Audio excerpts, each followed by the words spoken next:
भौजी दर्शन करके या हमरा ये भौजी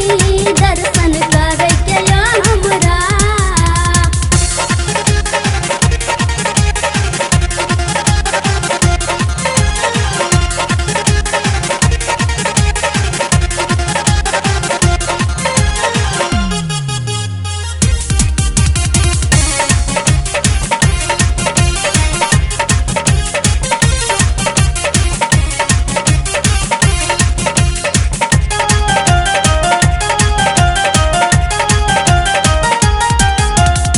सुतली रात माँ के देखै छियै रूप यो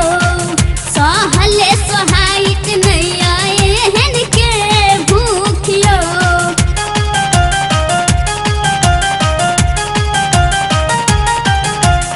सुतली रात माँ के देखै छियै रूप यो सहले सोहाइत नहीं आए हन के भूख यो चलू न तेजी माँ के दुआर किछ मांगे के या हमरा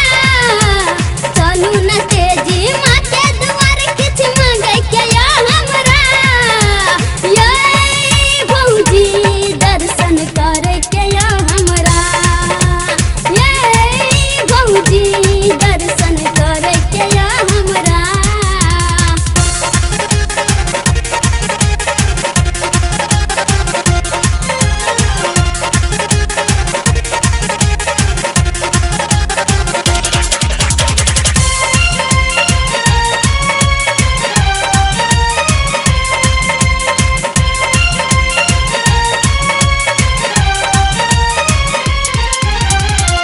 चम चम करै छै